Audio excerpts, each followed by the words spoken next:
అందరికీ నమస్తే. మీరు చూస్తున్నారు SSG drone technologies YouTube channel. ఈరోజు ఈ వీడియోలో మనం ఈ స్మార్ట్ బ్యాటరీస్, అదేవిధంగా స్మార్ట్ ఛార్జరు లేదా నార్మల్ బ్యాటరీస్, నార్మల్ ఛార్జర్స్ అసలు మనం ఎలా మెయింటైన్ చేయాలి, ఎలా జాగ్రత్తగా చూసుకోవాలి, వీటి ప్రాపర్‌గా ఎలా వాడుకోవాలనేది మనం ఈ వీడియోలో ఎక్స్‌ప్లెయిన్ చేయడం జరుగుతుంది. సో, పూర్తిగా వీడియో చూసి వీటిని ఎలా వాడాలి, ఎలా ఉపయోగించాలనేది తెలుసుకోండి. ఓకే. మనం ఈ బ్యాటరీస్‌లో నార్మల్ గాని, స్మార్ట్ బ్యాటరీస్‌లో గాని మనం వీటిలో ముఖ్యంగా మనం మెయింటెనెన్స్ ఎలా చేసుకోవాలనేది చాలామందికి తెలీదు. ఏ కంపెనీస్ కూడా ప్రాపర్‌గా చెప్పరు. సో, మనం నార్మల్ బ్యాటరీస్ అయినా, స్మార్ట్ బ్యాటరీలు అయినా గాని ఏదైతే దాని కెపాసిటీ ఉంటుందో లైక్ ఈ బ్యాటరీ వచ్చేసి మనకి మాన్యువల్‌లో 4 ఎకరాలు కొడతది. ఈ బ్యాటరీ మాన్యువల్‌లో 3 ఎకరాలు కొడతది.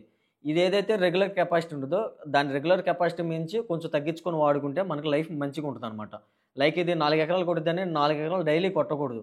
సో, మనం ఏదైనా 3 ఎకరాలు అలా వాడుకుంటే ఏందంటే, ఈ ఎఫెక్ట్ అంటే ఈ ఓవర్ డిశ్చార్జ్ ఎఫెక్ట్ అనేది బ్యాటరీ మీద పడకుండా మనకి లైఫ్ అనేది ఎక్కువ కాలం వస్తుంది. ముఖ్యంగా మనం ఈ స్మార్ట్ బ్యాటరీస్‌లో గమనిస్తే ప్రతి స్మార్ట్ బ్యాటరీస్‌కి మనకి ఇక్కడ బీఎంఎస్ బోర్డుకి సంబంధించి ఎల్ఈడీ మార్క్ అనేది చూపిచ్చడం జరుగుతుంది. ఈ ఎల్ఈడీ మార్క్ ప్రకారంగా మనం వాడుకోవాలనుకుంటే 100% ఛార్జ్ అయితే మనకి 4 ఎల్ఈడీ బల్బ్స్ అయితే బ్లింక్ అయ్యే ఉంటాయి. అంటే సాలిడ్‌గా వెలిగే ఉంటది. సో, వాటిని మనం సేఫ్‌గా వాడుకోవాలంటే 2 బల్బ్స్ ఆఫ్ అయిపోయేదాకా మనం వాడుకోవచ్చు. లేదా రిమైనింగ్ ఒక బల్బు సాలిడ్‌గా ఉండుద్ది. ఇంకో బల్బు బ్లింక్ అవుతూ ఉండుద్ది. ఆ లాస్ట్ సెకండ్ బ్లింక్ అయ్యేదాకా మనం వాడుకుంటే మన బ్యాటరీ సేఫ్‌గా ఉండుద్ది. అలా మనకి పర్సెంటేజ్ వైస్‌గా మీకు 4 ఎల్ఈడీస్ ఉంటాయి. అవి చెక్ చేసుకుంటా ప్రాపర్‌గా తెలుసుకొని ట్రైనింగ్ టైమ్‌లో అన్నీ నేర్చుకొని మీరు ప్రాపర్‌గా బ్యాటరీ వాడుకుంటే మనకి లైఫ్ బావుంటుంది. చాలా వరకు కొన్ని కంపెనీస్ ఎలా ఉంటదంటే వాళ్ళకి అంటే ప్రాపర్ నాలెడ్జ్, ఫీల్డ్ నాలెడ్జ్ లేక వాళ్ళు 4 ఎకరాలు, 5 ఎకరాలు, 6 ఎకరాలు వచ్చిద్దని ఇష్టం వచ్చినట్టు చెప్తారు. ఇప్పుడు 5 ఎకరాలు వచ్చిద్దని చెప్పారంటే కొనే కస్టమర్‌కి ఎటువంటి నాలెడ్జ్ ఉండదు కాబట్టి వాళ్ళు డైరెక్ట్‌గా 5 ఎకరాలు వచ్చిద్దనే నమ్మకంతో అంతే కొట్టేస్తారు. స్ప్రే చేయటం వల్ల ఏంటంటే అలా ఒక 15 రోజులు, 20 రోజులు లేక 1 మంత్ వాడటంతోటే ఉన్న బ్యాటరీ పాడైపోయిద్ది. లైక్ బీఎంఎస్ పాడైపోవటం, లేక సెల్స్ డ్యామేజ్ అయిపోవటం, పఫ్ అయిపోయి ఉబ్బిపోవటము, బర్స్ట్ అయిపోయి ఫైర్ అయిపోవటం ఇలాంటి కండిషన్‌లో బ్యాటరీస్ అనేవి పాడైపోతుంటాయి. అలా మిస్‌లీడ్ చేయటం వల్ల కంపెనీసు వాడే కస్టమరు లాస్ అవుతున్నారు. సో, దాన్ని గమనించి 1-4 సార్లు ట్రైనింగ్ పీరియడ్‌లో ఏందంటే ఎలా వాడాలి, మెయింటెనెన్స్ ఎలా చేయాలి, బ్యాటరీస్‌ని ఎలా మెయింటైన్ చేస్తే ఎక్కువ లైఫ్ ఉంటుందనేది మీరు జాగ్రత్తగా నేర్చుకోండి. సో, ఈ బ్యాటరీ మెయింటెనెన్స్‌లో చూసుకుంటే బ్యాటరీస్ వాడిన తర్వాత ఆటోమేటిక్‌గా ఈ బ్యాటరీస్ అనేవి హీట్ అవుతది. అదేవిధంగా నార్మల్ బ్యాటరీస్ అనేవి హీట్ అవుతది. సో, ఈ హీట్ అనేది తగ్గించడానికి మనం ఏదన్నా వెట్ క్లాత్ అన్నట్టు తడిగుడ్డనన్నట్టు బాగా పిండేసి దీని చుట్టూ అన్నట్టు పెడితే ఒక 5 నిమిషాల్లో కూల్ అయిపోతది. ఈ నార్మల్ బ్యాటరీస్ అయినా గాని ఫీల్డ్‌లో ఆల్రెడీ ఉన్న ఎగ్జిస్టింగ్‌లో ఉన్న కస్టమర్స్ కూడా అలానే మెయింటైన్ చేస్తుంటారు కూల్ చేయటానికి. సో, అట్లా ఛార్జింగ్ టైంలో హీట్ అవ్వకుండా కూడా అలా మనం మెయింటైన్ చేసుకోవచ్చు. అలా మెయింటైన్ చేసుకుంటే కొంచెం లైఫు బెటర్‌గా అన్నట్టు బ్యాటరీస్ వస్తాయి. సో, మెయిన్‌గా ఈ స్మార్ట్ బ్యాటరీస్‌లో ఏమన్నా మేజర్ ఇష్యూస్ ఏమన్నా వస్తాయా అని చెప్పేసి చాలామంది డౌట్స్ ఉంటాయి. ఈ స్మార్ట్ బ్యాటరీస్ అయితే ఎటువంటి మేజర్ ఇష్యూస్ అయితే రావండి. ఏమన్నా వచ్చినా గానీ మీరు వాడగా ఏమన్నా ప్లగ్ ఇష్యూలు గానీ, ప్లగ్ కాలిపోవటం గానీ, ఏమన్నా మెల్ట్ అయిపోవటం, కొంచెం ఏమన్నా స్పార్క్ అయిపోయి ఏమన్నా పాడైపోవడం జరుగుతుంది. వాటి వల్ల మనం ప్లగ్ రీప్లేస్ చేసుకుంటే ఇన్‌స్టెంట్‌గా అన్నట్టు మనం వాడుకోవచ్చు. లేదా ఏమన్నా సమ్‌టైమ్స్ ఛార్జర్ కనెక్ట్ చేసినప్పుడు కూడా మనకి ఛార్జింగ్ అవ్వకుండా, కనెక్ట్ అవ్వకుండా ఉన్నట్టు ఉంటది. అటువంటి టైంలో కూడా మన ప్లగ్ ఇష్యూలే వస్తాయి. ఈ ప్లగ్గే మెయిన్ ఇష్యూ అనమాట. ఇది మార్చుకుంటా సమ్‌టైమ్సే అన్ని టైంలో కాదు. సమ్‌టైమ్స్ మార్చుకుంటే సరిపోతుంది. అంతకు మించి వీటిలో మనకి బీఎంఎస్ ఇష్యూలు గానీ, అదేవిధంగా సెల్స్ ఇష్యూలు గానీ అంత ఈజీగా రావు. మనకి బీఎంఎస్ ఉండటం వల్ల మనం అన్ని రకాల ఇష్యూస్ రాకుండా ఈ బీఎంఎస్ బోర్డ్ అనేది చూసుకుంటుంది.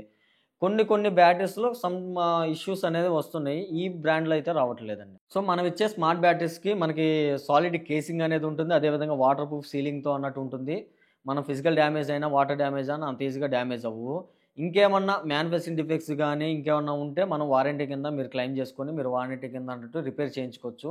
చిన్న ప్లగ్ ఇష్యూలు ఏమైనా ఉంటే మీరు ఈజీగా అన్నట్టు 1 డేలో రిపేర్ అన్నా కూడా మన అఫీషియల్ బ్రాంచెస్ దగ్గర గానీ, అదేవిధంగా మెయిన్ బ్రాంచ్‌లో అయినా గానీ, మీరు ఎక్కడ దగ్గరుంటే ఏ బ్రాంచ్‌కి దగ్గరుంటే అక్కడికన్నట్టు ఇన్‌స్టెంట్‌గా వెళ్ళేసి మీరు ఇన్‌స్టెంట్‌గా అన్నట్టు ఈ చిన్న రిపేర్స్ అయినా, హెవీ రిపేర్స్ వచ్చినా గానీ మీరు చేయించుకోవచ్చు. నెక్స్ట్ మనం చార్జర్స్ మెయింటెనెన్స్ గురించి మాట్లాడుకుంటే, ఏవైతే మనం అగ్రికల్చర్‌లో వాడే చార్జర్స్ నార్మల్ బ్యాటరీకి సంబంధించిన చార్జర్స్ అయినా, లేదా స్మార్ట్ బ్యాటరీకి సంబంధించిన చార్జర్స్ అయినా గానీ, మనం నార్మల్‌గా ఇంట్లో ఉండి ఛార్జింగ్ పెట్టుకుంటే దానికి సెపరేట్ ఏసీ సాకెట్ గానీ, అంటే హెవీ యాంప్స్ ఉన్న సాకెట్స్‌తో మనం ఛార్జింగ్ కనెక్ట్ చేస్తాం. అదే విధంగా మనం ఫీల్డ్‌కెళ్ళినప్పుడు ఎలా అంటే మాక్సిమం అందరూ కమర్షియల్‌గా వాడేవాళ్ళంతా జనరేటర్ వాడతారు. అది 5 కిలోవాట్ గానీ, 7 కిలోవాట్ గానీ పెట్రోల్ లేదా డీజిల్ జనరేటర్స్ వాడతారు. వాటి నుంచి డైరెక్ట్ సప్లై అన్నట్టు తీసుకుంటారు. కొన్ని జనరేటర్స్ బావుంటాయి డైరెక్ట్‌గా వాడతారు.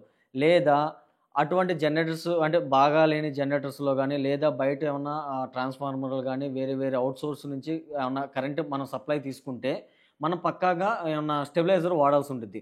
స్టెబిలైజర్ వల్ల మనకి యూజ్ ఏందంటే, ఎటువంటి వోల్టేజ్ ఫ్లక్చుయేషన్స్ వచ్చినా గానీ, వోల్టేజ్ సడెన్‌గా డ్రాప్ అయిపోయినా, సడెన్‌గా హైకి రైజ్ అయినా గానీ, మన ఛార్జర్ అనేది సేఫ్‌గా ఉంటుంది. స్టెబిలైజర్ ఏందంటే, హై వోల్టేజ్ ఎళ్ళిపోయినప్పుడు ఆటోమేటిక్‌గా కట్ ఆఫ్ అయిపోద్ది. సో, మన ఛార్జర్ అనేది సేఫ్‌గా అన్నట్టు మెయింటైన్ అవుతుంది. ఏదైతే ఆల్రెడీ బయట మార్కెట్‌లో వాడుతున్న డ్రోన్స్ వాడతా చాలామంది కస్టమర్స్ ఉంటారు. చాలా వరకు కొంతమందికి తెలీదు. ఈ జ ఛార్జర్‌లేందంటే ట్రాన్స్‌ఫార్మర్ దగ్గర గానీ, వేరే వేరే ఔట్‌సోర్స్ నుంచి సప్లై తీసుకున్నప్పుడు ఏందంటే ఛార్జర్స్ కాలిపోతుంటాయి. అటువంటియన్నీ ఓవర్‌కమ్ చేయాలనుకుంటే మనం స్టెబిలైజర్ పక్కాగా వాడాలి. సో, ముఖ్యంగా మనం గుర్తుపెట్టుకోవాల్సిందేందంటే, మనం నార్మల్ ఛార్జర్ వాడినా, స్మార్ట్ ఛార్జర్ వాడినా ఏవైనా గానీ ఔట్‌సోర్స్ నుంచి మనం సప్లై తీసుకుంటే మాత్రం పక్కాగా మనం స్టెబిలైజర్ వాడాల్సుంటుంది. మన ఇళ్ళలో స్టేబుల్‌గా అన్నట్టు వోల్టేజ్ ఉంటుంది కాబట్టి, మనం ఇంటి దగ్గర ఉన్నట్టు స్టెబిలైజర్ లేకుండా వాడొచ్చు. కానీ ఎటువంటి బయట గానీ, లేదంటే ట్రాన్స్‌ఫార్మర్ దగ్గర గానీ, లేదంటే జనరేటర్ ద్వారా సప్లై తీసుకుంటే మాత్రం 100% స్టెబిలైజర్ వాడండి. వాడకపోతే ఏందంటే చార్జెస్ ఇన్‌స్టెంట్‌గా అన్నట్టు ఫైర్ అయిపోతాయి. కాలిపోవటం గానీ, మొత్తం షార్ట్ సర్క్యూట్ అయిపోవటం గానీ ఇవన్నీ జరుగుతాయి. ఒకవేళ షార్ట్ సర్క్యూట్ అయిందంటే, ఈ పాత మోడల్ చార్జర్స్ అయినా గానీ, కొత్త మోడల్ చార్జర్స్ అయినా గానీ రిపేర్ సెక్షన్ అయితే మాక్సిమం ఏపీ, తెలంగాణలో కాదు కదా! ఇండియాలో ఎక్కడా లేదు. చిన్న చిన్న రిపేర్స్ వాటికైతే చేయగలుగుతాం. కానీ ఏందంటే హెవీ రిపేర్ ఏందంటే కాలిపోవటం గానీ, మొత్తం లోపల ఎక్విప్‌మెంట్ మొత్తం ఖరాబ్ అయిపోయిందంటే మాత్రం ఎటువంటి రిపేర్ అయితే చేయలేము. సో, అందువలన మనం బాగా గుర్తుపెట్టుకోవాల్సిందేందంటే, ఇటు ఖరాబ్ అయిపోయినా, పాడైపోయినా గానీ, ఏమైనా గానీ వారంటీ అయితే ఈ చార్జర్స్‌కి ఉండదు. మనం 1 ఇయర్ దాకా బ్యాటరీస్‌కైతే వారంటీ ఇస్తున్నాం. కానీ చార్జర్స్‌కి మాత్రం ఎటువంటి వారంటీ అయితే ఉండదు. అది మాత్రం కస్టమర్స్ గానీ, ఎవరైనా డ్రోన్స్ వాడేవాళ్ళు గానీ బాగా గమనించాలి. మాక్సిమం ఈ వీడియోలో నార్మల్ బ్యాటరీస్, అదేవిధంగా స్మార్ట్ బ్యాటరీస్ గురించి మాక్సిమం ఇన్ఫర్మేషన్ అయితే నేను మీకు అందజేశానని అనుకుంటున్నాను. మీకు వీటికి సంబంధించి ఇంకేమన్నా ఇన్ డీటెయిల్‌గా ఏమన్నా డౌట్స్ ఉన్నా గానీ, మా వాట్సాప్ నంబరు, మా ఆఫీస్ నంబర్స్ అన్నట్టు మీకు కాంటాక్ట్ డీటెయిల్స్ ప్రొవైడ్ చేయటం జరుగుతుంది. మాకు అన్నట్టు ఒకసారి కాల్ చేసినా, వాట్సాప్ చేసినా మీకు ఇన్ డీటెయిల్‌గా ఏమన్నా డౌట్స్ ఉన్నా గానీ పంపిస్తాము.